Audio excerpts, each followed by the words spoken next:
უმაღლესი განათლების რეფორმირების კონცეფცია. აღნიშნულ საკითხზე დღეს უმაღლესი განათლების რეფორმის სამთავრობო კომისიის სხდომაზე იმსჯელეს, რომელიც პრემიერ-მინისტრის ხელმძღვანელობით გაიმართა.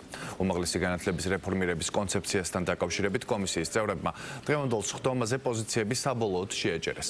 დოკუმენტი შემდგომი სრულყოფის მიზნით დარგის სპეციალისტებთან, უმაღლესი სასწავლებლების ხელმძღვანელებთან და ბიზნეს სექტორის წარმომადგენლებთან ერთად განიხილება არის. შემდეგაც საბოლოო დოკუმენტი ფართო საზოგადოებას წარედგინება. უმაღლესი განათლების რეფორმირების კონცეფციაზე მუშაობა რამდენიმე თვის განმავლობაში მიმდინარეობდა. კონცეფცია მოიცავს იმ საკითხებს, რაც შემდეგი რამდენიმე წლის განმავლობაში მოაგვარებს გამოწვევებს, რომლის წინაშეც უმაღლესი განათლების სისტემა დგას.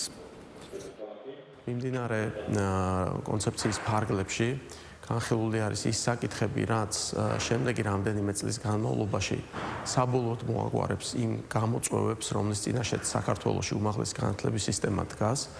მოახდენს მის ორიენტირებას და მის შესაბამისობას ბაზრის მოთხოვნებთან და რა თქმა უნდა ორიენტირებული იქნება ხარისხის გაზრდასთან, რაც დაკავშირებული არის აგრეთვე იმ სოციალური პაკეტების ღირსეულ უზრუნველყოფასთან აკადემიური პერსონალისთვის, რაც არსებითად მნიშვნელოვანი არის მაღალი ხარისხის უზრუნველსაყოფად სასწავლო პროცესში.